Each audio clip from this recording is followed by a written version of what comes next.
After diatom, today we are going to talk about euglenoids, which is one of the category of the photosynthetic protistans. Diatom के बाद आज हम euglenoids का अध्ययन करने जा रहे हैं, जो कि फोटोसिंथेटिक प्रोटिस्टेंस की एक कैटेगरी होती है। यूग्लिनॉइड शब्द जब आता है तो छात्र यह समझता है कि इसके अंदर केवल यूग्लिना ही आता है, लेकिन ऐसा नहीं है। Euglena is green, but in the euglenoids, chlorophyllous and non-chlorophyllous, both type of organisms, they are included.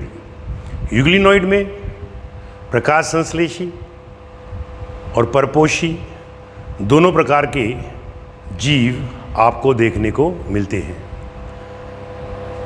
Euglenoid को अगर अपन देखें तो यह यूग्लिनो फाइटा में आता है, जिसकी क्लास जो होती है वह होती है यूग्लिनियोसी, यूग्लिनियोफाइसी, और जेनेरा जो होता है वह होता है यूग्लिना। यूग्लिनॉइड में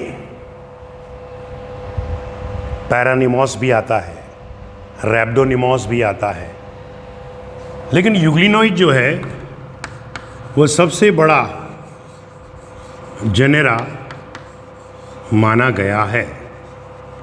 तो यूग्लिना जो है सबसे बड़ा वंश है, और इसके अंदर मिक्सोट्रॉफिक का मतलब हो गया मिश्रित प्रकार का पोषण पाया जाता है। मिक्सोट्रॉफिक मीन्स यह स्वपोषी भी होता है और परपोषी भी होता है, यानी कि ऑटोट्रॉफिक भी होता है और हेट्रोट्रॉफिक भी होता है। क्यों होता है बाद में बात करेंगे। एक हमारे पास में है पैरानिमोस। पैरानिमोस नाम का यूग्लिनॉइड होलोजोइक होता है। होलोजोइक का मतलब प्राणी समभोजी, प्राणी समभोजी होता है। और एक होता है रैब्डोनिमोस, रैब्डोनिमोस, जो कि सैप्रोफिटिक का मतलब होता है मृतोपजीवी। यह मृतोपजीवी होता है। तो आप ये नहीं कह सकते कि यूग्लिनॉइड के अंदर केवल यूग्लिना ही आता है, पैरानिमोस भी आता है और रैब्डोनिमोस भी आता है। तो हम अब सबसे पहले यूग्लिना के बारे में बात करने जा रहे हैं। Classification we have talked about it. वर्गीकरण के बारे में हम लोग बात कर चुके हैं। अब अपन बात करेंगे कि भाई ये कहाँ पाया जाता है। हैबिट एंड हैबिटेट, आवास व निवास। तो इसका आंसर होता है कि यह फ्रेश वाटर में, यानी कि इसका अकरेंस क्या है। तो अकरेंस के अंदर पॉइंट जो चलता है कि यह फ्रेश वाटर में मिलता है, स्वच्छ जल के अंदर, और डैम्प सॉइल के अंदर भी। डैम्प सॉइल का मतलब होता है कि नम मृदा के अंदर यह पाया जाता है। इसके बाद में हमेशा याद रखो, पहले क्लासिफिकेशन बताना चाहिए, फिर हैबिट एंड हैबिटेट, अकरेंस, आवास या निवास बताना चाहिए। इसके बाद में हम बात करते हैं स्ट्रक्चर की। स्ट्रक्चर यदि आप यूग्लिना की देखेंगे तो वह तर्कोरूपी होती है। तर्कुरूपी का मतलब होता है कि यह स्पिंडल शेप होती है, यानी कि आगे और पीछे से नुकीली होती है और बीच में से मोटी होती है। इस युगलिना की चारों तरफ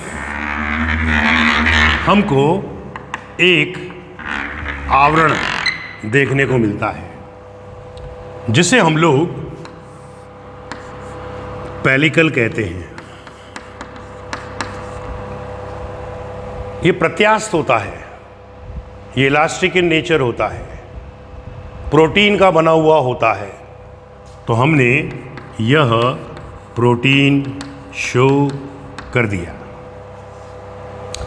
युगलिना में हम लोग यदि देखें पेलिकल के बाद में, तो देखेंगे ये बाइफ्लैजिलेटेड होता है। बाइफ्लैजिलेटेड का मतलब यह द्विकशाभिक होता है, इसमें 2 फ्लैजेला होते हैं। किताबों में अगर आप देखते हैं तो एक ही फ्लैजेला निकलता हुआ दिखाई देता है। बाइफ्लैजिलेटेड है, साथ में यह हेटेरोकोन्ड भी है। हेटेरोकोन्ड का मतलब होता है विषम लंबी। विषम लंबी का मतलब होता है कि एक छोटा और एक लंबा। दोनों फ्लैजेला जो होते हैं उनमें से छोटा वाला जो होता है वह ये हमने बनाया रेड कलर से, और लंबा वाला जो होता है वह हमने ये बनाया ग्रीन कलर से। किताबों के अंदर ये दिखाई नहीं देते हैं 2, इसलिए एक बार क्वेश्चन बना था कि how many flagella are there in euglena, कि युगलिना में कितने प्रकार के फ्लैजेला होते हैं। तो आंसर जाता है 2।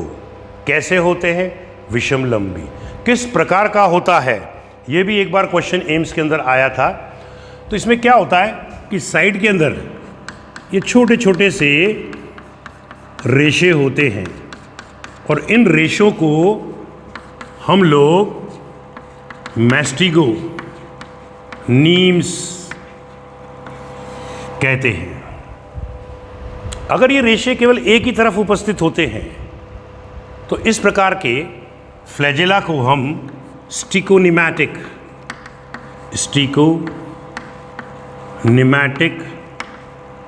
फ्लैजेला कहते हैं। तो इसके अंदर फ्लैजेलर गति होगी, पानी के अंदर ये फ्लैजेलर गति करेगा, फ्लैजेला की सहायता से गति करेगा। अब बात चलेगी कि वह स्थान जहाँ से कि फ्लैजेला पैदा होता है उसको हम ब्लेफेरोप्लास्ट कहते हैं। So this is your blepharoplast. अब यहाँ पर 2 थैलियाँ दिख रही हैं। इनमें से एक थैली को हम पैराफ्लैजेलर, पैरा मने समानांतर, फ्लैजेलर मने फ्लैजेला के बॉडी पाई जाती है। पैराफ्लैजेलर बॉडी जो है पाई जाती है। और इस तरफ जो थैली लटकी होती है इसको हम लोग रिजर्वॉयर कहते हैं। तो ये रिजर्वॉयर जो होता है यह मटेरियल को रिजर्व करके रखता है। तो हमारा जो युगलिना है उसके अंदर पैराफ्लैजेलर बॉडी देखी, दूसरा हमने रिजर्वॉयर देखा। इसके साइड में ये रेड कलर का पिगमेंटेड बॉडी होती है, वर्णक युक्त संरचना होती है, जिसे हम लोग फोटो स्टिग्मा कहते हैं। फोटोस्टिग्मा में ये लाल होता है, फोटो सेंसिटिव होता है। ये कैसा होता है? ये फोटो सेंसिटिव फोटो सेंसिटिव का मतलब हो गया कि प्रकाश संवेदी होता है, प्रकाश को ग्रहण करने की इसमें क्षमता होती है, क्योंकि भोजन बनाना है तो उसके लिए प्रकाश ग्रहण करना पड़ेगा, तभी तो इसको प्रकाश संश्लेषी प्रोटिस्टेंस के अंदर रखा गया है। ये लाल रंग का जो पिगमेंट होता है इसका नाम होता है एस्टाजेंथिन। एस्टाजेंथिन।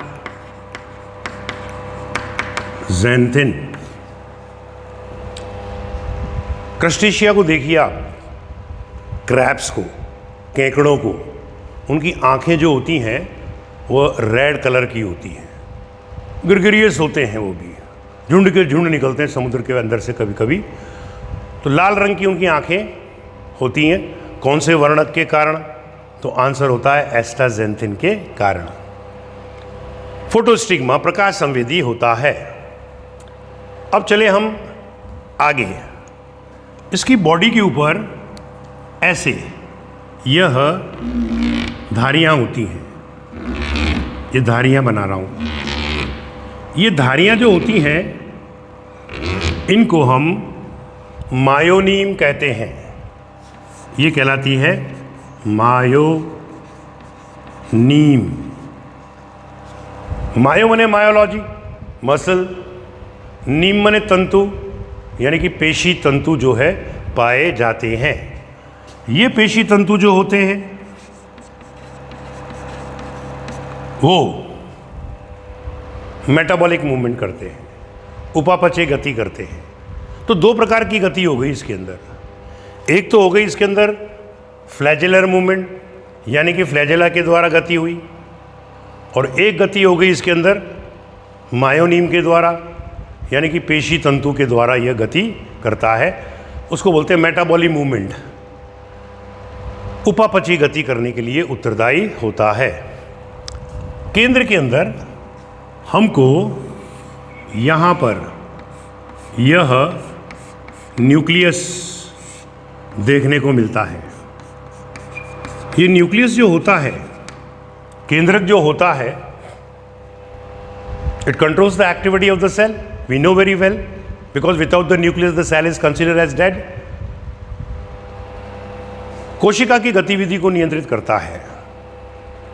साथ में यहां पर एक कॉन्ट्रैक्टाइल वैक्यूल, यानी कि संकुचनशील रिक्तिका हमको देखने को मिलती है। इसका जो काम होता है वो ऑस्मो रेगुलेशन होता है, यानी कि परासरण नियंत्रण का कार्य यह करती है। अब बात चलती है कि इसके अंदर क्लोरोप्लास्ट होता है।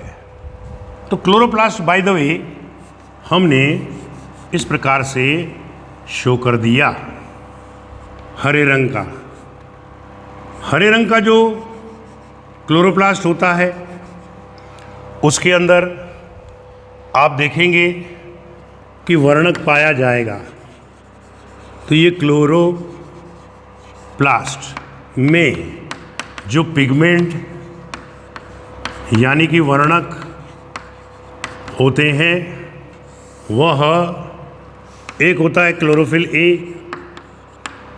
मेन पिगमेंट, एक होता है क्लोरोफिल बी, एक होता है कैरोटीन, एक होता है ज़ैंथोफिल। ये पिगमेंट जो है हमको देखने को मिलेंगे। अब बात चलेगी कि जब ये पिगमेंट हैं तो प्रकाश की सहायता से ये भोजन बनाएंगे। हरे पौधे जो होते हैं प्रकाश संश्लेषण के कारण स्टार्च बनाते हैं, स्टार्च के रूप में भोजन संचित करते हैं। हमने युगलिना को पूछा कि आपके अंदर भोजन किस रूप में पाया जाता है। जैसे कि हमने पढ़ा था कि क्राइसोफाइटा के अंदर क्राइसोलैमिनर एंड स्टार्च मिलता है, डायनोफ्लैजिलेट्स के अंदर कार्बोहाइड्रेट एंड ऑयल मिलता है। तो युगलिना के अंदर कौन सी चीज़ मिलती है भोजन संचित रूप में? तो उन्होंने बोला कि सर हमारे अंदर भी स्टार्च होता है, मगर ये स्टार्च जो होता है इसको पैरामाइलम स्टार्च कहते हैं। So this is your paramylum starch. ये पैरामाइलम स्टार्च जो होता है, इसके ऊपर भी क्वेश्चन बना था कि भाई ये क्या है। तो इसका आंसर था कि यह बीटा 13 ग्लाइकेन नाम का कार्बोहाइड्रेट है जो आयोडीन से अभिरंजित नहीं होगा। क्योंकि हम लोग जब पढ़ते हैं फोटोसिंथेसिस में, भोजन बनने के बाद में भोजन को चेक करना है कि बना या नहीं, तो हम लोग आयोडीन डालते हैं। अगर स्टार्च होता है तो आयोडीन के संपर्क में आने पर वो नीला काला हो जाता है, मगर ये आयोडीन के संपर्क में आने पर नीला काला नहीं होता है। So be careful, this paramylum starch which is also called as the beta 13 glycan do not turn blue black when come contact with the iodine। तो आयोडीन के संपर्क में आने पर यह ब्लू ब्लैक नहीं होता है। That is the end of nutrition. अब हुआ क्या, जो क्वेश्चन ये लोग बनाते हैं कि यूग्लिना न्यूट्रिशन के आधार पर कैसा है। मैं पहले ही बता चुका हूं कि यह मिक्सोट्रॉफिक, मिश्रित प्रकार का पोषण प्रदर्शित करता है। What does it mean? इसका मतलब यह है कि यह स्वपोषी भी है और परपोषी भी है। स्वपोषी का मतलब हो गया ऑटोट्रॉफिक और परपोषी का मतलब हो गया हेटेरोट्रॉफिक। मैंने बोला यार तू तो स्वपोषी है कि सर लाइट होती है तो ही तो भोजन बना पाऊंगा, और यदि लाइट उपलब्ध नहीं हुई तो फिर मैं भोजन नहीं बना पाऊंगा, उस समय मैं परपोषी बन जाता हूं। मैंने कि परपोषी में तो बहुत सारी कैटेगरीज आती हैं, सैप्रोफिटिक भी होता है, पैरासिटिक भी होता है, प्रेडेटर भी होता है।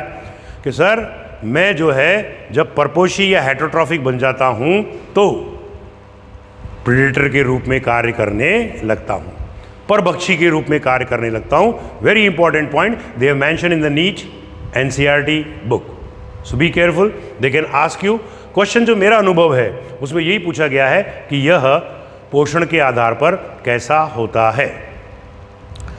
अब बात करेंगे अपन लोग रेस्पिरेशन की। Naturally it is a free living found in the fresh water, aerobic होगा। कुछ कॉमन सेंस वाली चीज़ें भी अपने को दिमाग के अंदर रखनी चाहिए कि हर बार हर चीज़ को जो है बेवजह बोलना भी या याद करना भी अच्छा नहीं होता। अब मैंने बोला चल रिप्रोडक्शन कैसे करता है यार, ये बताओ आप। तो उसने बोली सर अमीबा कैसे करता है, बाइनरी फिशन से। पैरामीशियम कैसे करता है, बाइनरी फिशन से। कि अक्सर प्रोटोजोन्स जो होते हैं वो बाइनरी फिशन से करते हैं। तो मैंने कि इसमें भी लॉन्गिट्यूडनल करता है, उदग्र करता है, या अनुप्रस्थ करता है, वर्टिकल हॉरिजॉन्टल करता है। तो उसने बोली सर मैं यहाँ से कटना शुरू हुआ और पूरा आधा आधा यूग्लिना को मैं बांट देता हूँ। यानी कि बाइनरी फिशन कैसा हुआ इसके अंदर, उदग्र वर्टिकल हुआ। तो क्या होगा, ये टुकड़ा यहाँ आ गया और ये टुकड़ा यहाँ आ गया। तो अब आपका जो ये यूग्लिना पैदा हुआ उसके अंदर एक छोटा फ्लैजेला आएगा इधर वाला, और इधर वाला जो होगा उसके अंदर लंबा वाला फ्लैजेला आएगा।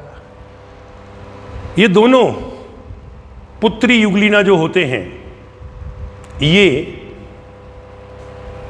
इनमें एक एक फ्लैजेला पाया जाता है। क्वेश्चन आ चुका है कि डॉटर यूग्लिना में after the binary fission how many flagella will be present, each will be having one flagella, but out of them one daughter Euglena will be having smaller one and the other will be having the longer one. So be careful. यहां पर आकर हमारा यह Euglena समाप्त हो जाता है। अब हम लोग बात करेंगे स्लाइम मोल्ड की, क्योंकि हमने यूग्लिना, डायटम, डाइनोफ्लैजिलेट्स जो पढ़े वो फोटोसिंथेटिक थे। दूसरी कैटेगरी और होती है जिसका नाम है स्लाइम मोल्ड। स्लाइम मोल्ड को हम लोग अवंपक कवक कहते हैं।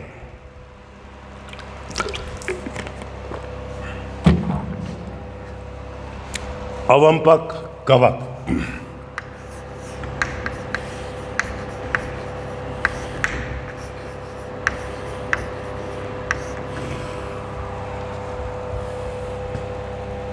इंग्लिश में इसे स्लाइम मोल्ड कहते हैं।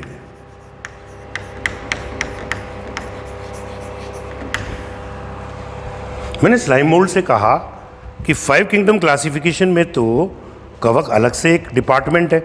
उसने बोली सर आपने ये भी तो बताया कि जो यीस्ट होती हैं, सिंक्राइशियम होते हैं, वो यूनिसेलुलर होते हैं और यूकैरियोटिक होते हैं।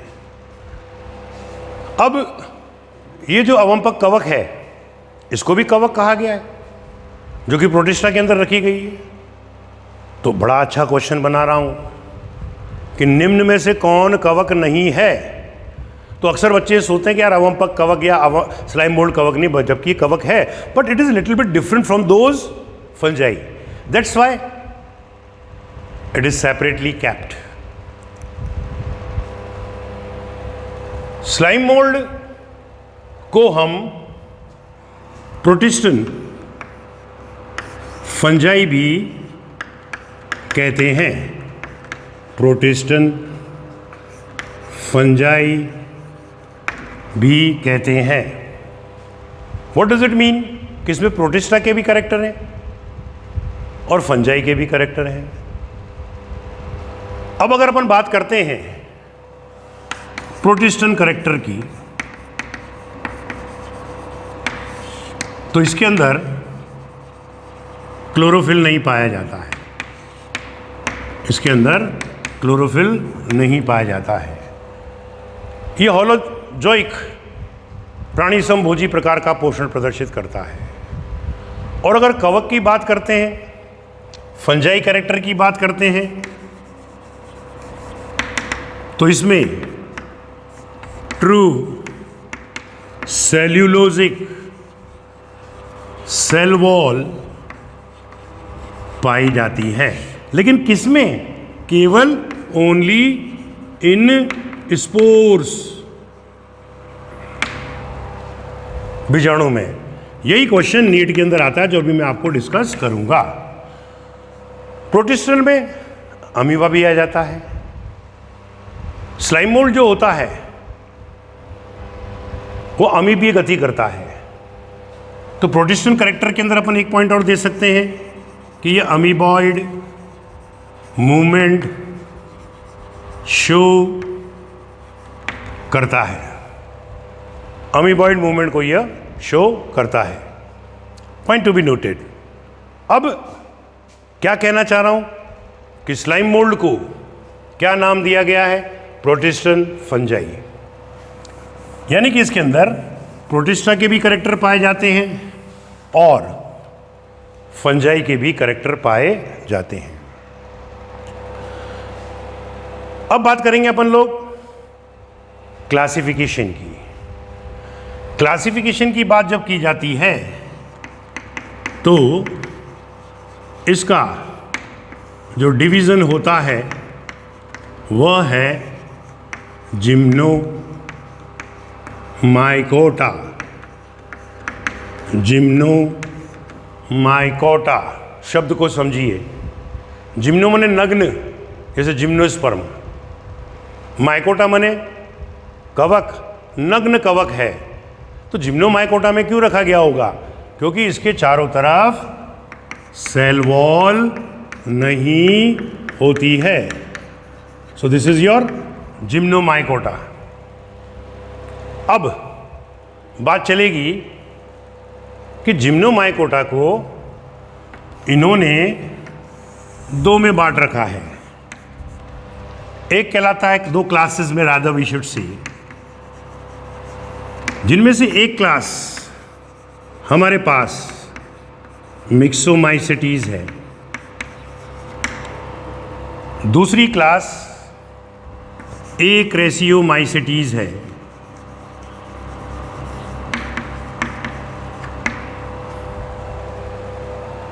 मिक्सोमाइसिटीज के अंदर जो स्लाइम मोल्ड आती हैं उनको ए सेलुलर स्लाइम मोल्ड कहते हैं, यानी कि अकोशिकीय कवक, अवंपक कवक कहते हैं। इनको हम लोग प्लाज्मोडियल टाइप भी कहते हैं, प्लाज्मोडियल टाइप। इनको हम लोग अमीबॉइड प्रकार की अवंपक कवक भी कहते हैं। Again I am repeating, division is gymnomycota, जिसको दो क्लासेस में बांटा गया है, मिक्सोमाइसिटीज एंड एकरेशियोमाइसिटीज। मिक्सोमाइसिटीज में ए सेलुलर अकोशिकीय अवंपक कवक को रखा गया है, जिसका दूसरा नाम प्लाज्मोडियल टाइप है, तीसरा नाम अमीबॉइड टाइप है। अब आता है हमारे पास में एकरेशियोमाइसिटीज। इनको सेलुलर स्लाइम मोल्ड कहा गया है, सेलुलर स्लाइम मोल्ड कहते हैं। इनके जो एग्जाम्पल हैं वो है फाइसेरियम, फ्यूलिगो, डिडिनम। ये जो है आपको देखने को मिलेंगी। और सेलुलर स्लाइम मोल्ड के अंदर जो एग्जाम्पल हैं वो है पॉलीस्पॉन्डाइलम, और एक एग्जाम्पल जो है डिक्टियोस्टीलियम।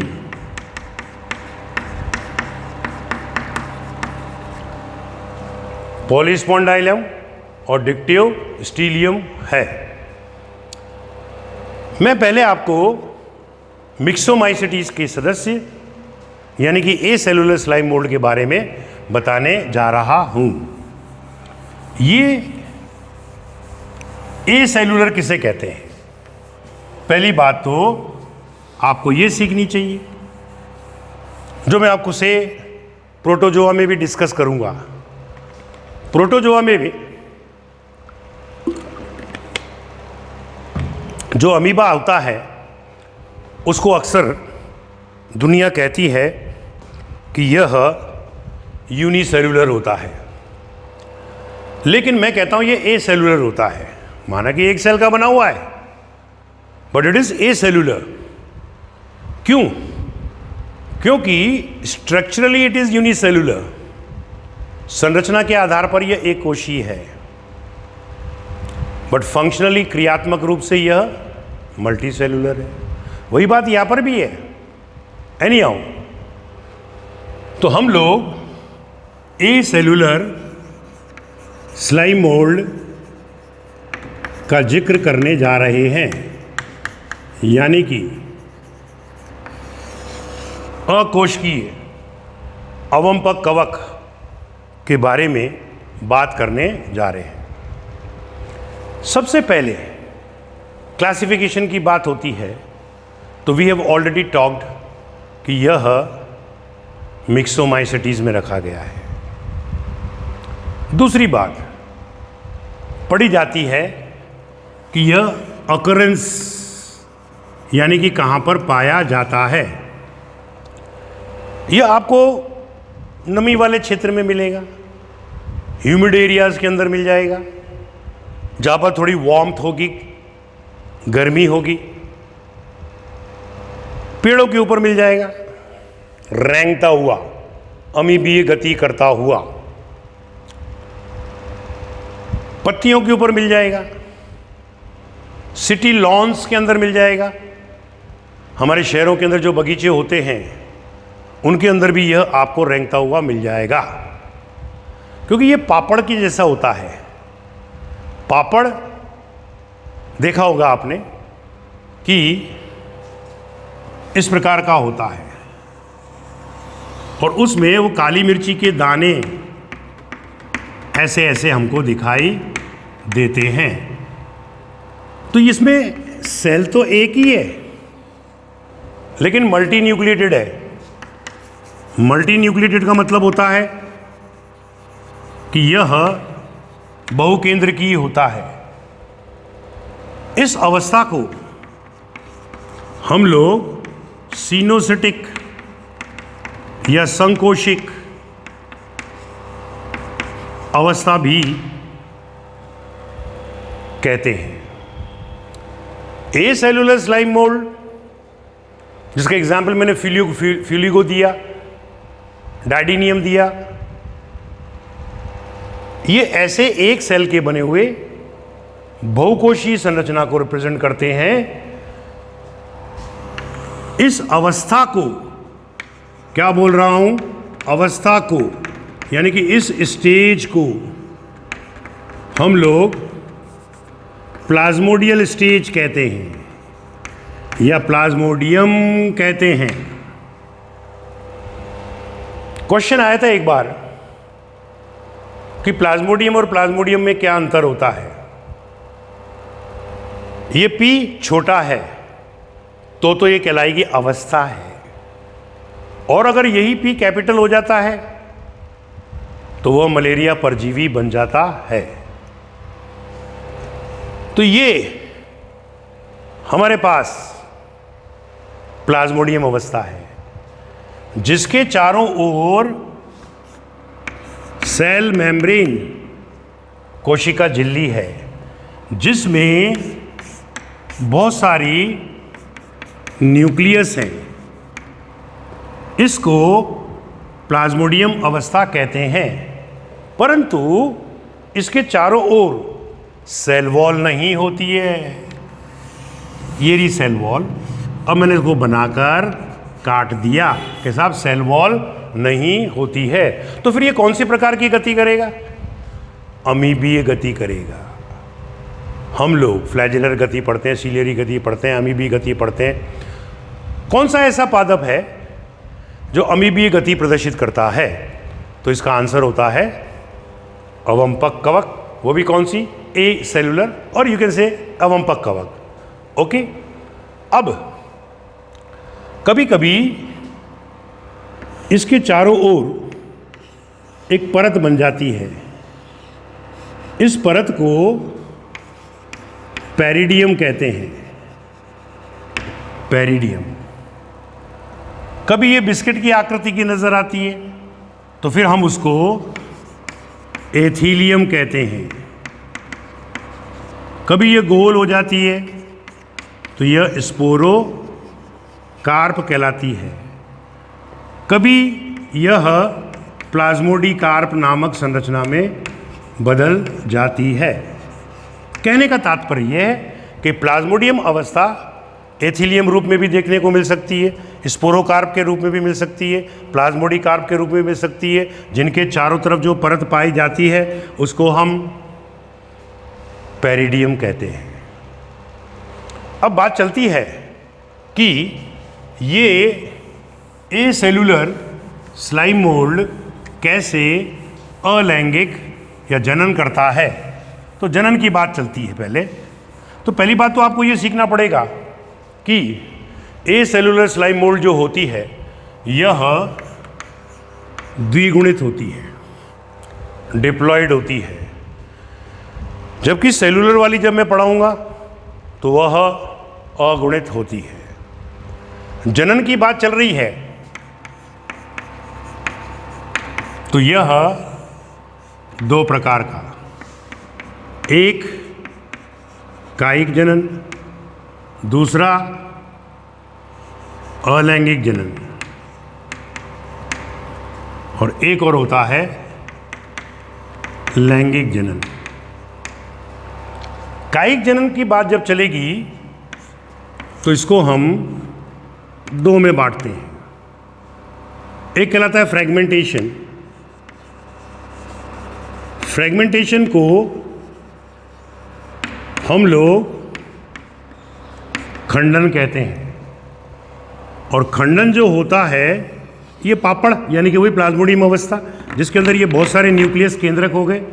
पापड़ भी अपन लोग जो ताज़ा बेला हुआ होता है 2 में तोड़ सकते हैं आसानी से, तो ये कट गया, इसको हम लोग बोलेंगे खंडन। और प्रत्येक टुकड़ा जो होगा वो प्लाज्मोडियम अवस्था के अंदर परिवर्तित हो जाएगा। यानी कि 2 पुत्री अवंपक कवक प्लाज्मोडियम अवस्था के रूप में आपको मिलेंगी। दूसरा स्क्लेरोशियम। स्क्लेरोशियम को यदि आप देखते हैं तो ये कैसे बनता है, ये प्लाज्मोडियम अवस्था है। जब शुष्क अवस्था होती है या प्रतिदीप्तशील अवस्था होती है, ड्राई एंड ल्यूमिनेटेड एरिया,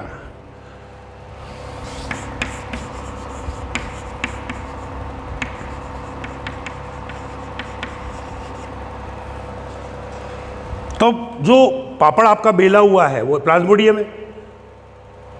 आपकी मम्मी ने बोला ढंग से नहीं बेला, उसको लेके अपन वापस लोई बना देते हैं। तो यह संघनित हो जाता है ऐसे, राउंड एंड वैक्सी हो जाता है। तो इस अवस्था को अब हम स्क्लेरोशियम कहते हैं। क्या कहलाया ये? स्क्लेरोशियम अवस्था हम लोग जो है इसको कहते हैं। बाद में जब अनुकूल परिस्थिति आती है तो इसी स्क्लेरोशियम में से एक नया पापड़ विकसित होता हुआ दिखाई देता है। ये नया पापड़ अपने को मिल गया। अब बात चलती है अलैंगिक जनन की। अलैंगिक जनन का मतलब एसेक्सुअल रिप्रोडक्शन। एसेक्सुअल रिप्रोडक्शन जो होता है वह कैसे होता है? एसेक्सुअल रिप्रोडक्शन, इसमें ये प्लाज्मोडियम अवस्था रही। ये भोजन ग्रहण करेगी, यानी कि food. It will increase in size और फिर शुष्क एवं प्रतिदीप्तिशील क्षेत्र की ओर अग्रसर होगी। That is it will move toward the dry and illuminated area.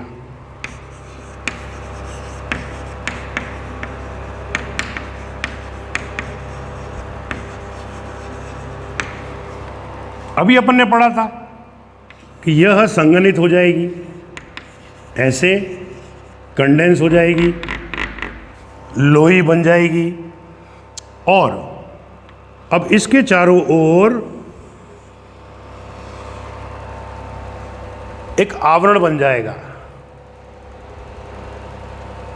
और यह स्पोरोकार्प में बदल जाएगी। इस स्पोरोकार्प पर अब ये बीजाणुधानियां यानी कि स्पोरेंजिया बनेगी। इसके अंदर बहुत सारे न्यूक्लियस हैं। प्रत्येक न्यूक्लियस के चारों ओर कोशिका द्रव्य एकत्रित हो जाएगा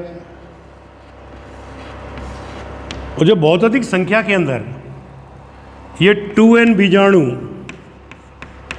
यानी कि द्विगुणित बीजाणु बन जाएंगे तो ये बीजाणुधानी फट जाएगी।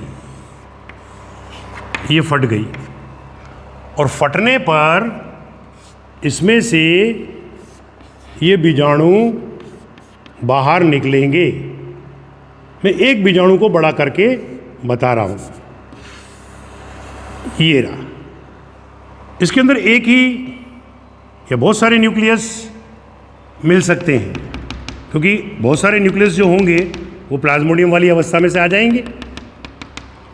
इसमें भी बहुत सारे न्यूक्लियस थे,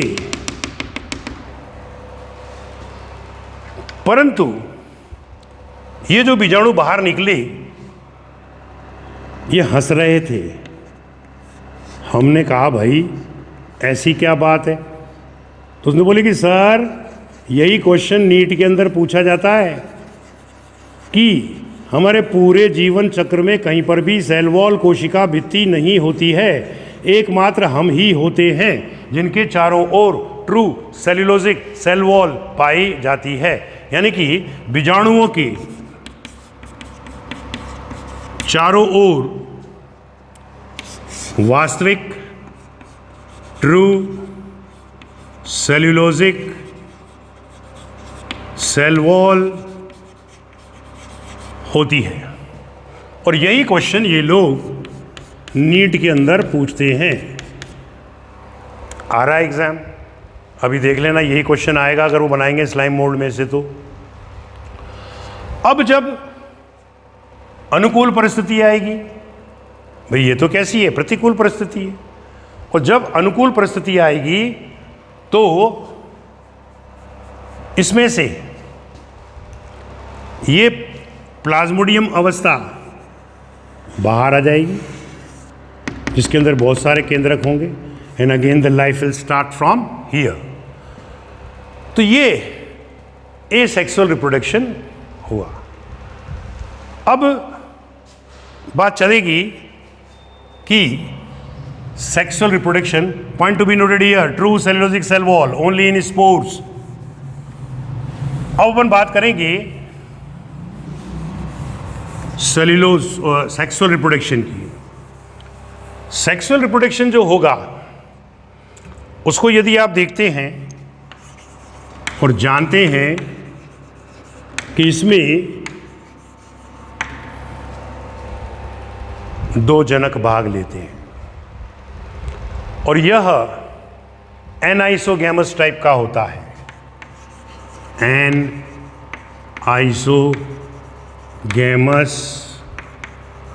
टाइप। दूसरी बात, कैसे होता है? एक अकोशिकीय अवंपक कवक जो प्लाज्मोडियम अवस्था में है उसको भोजन मिलता है, फूड, तो उसकी साइज बड़ी हो जाती है, बहुत सारे न्यूक्लियस हैं ये। अब यह प्लस के रूप में काम कर रहा है और एक छोटा सा प्लाज्मोडियम अवस्था ये रहा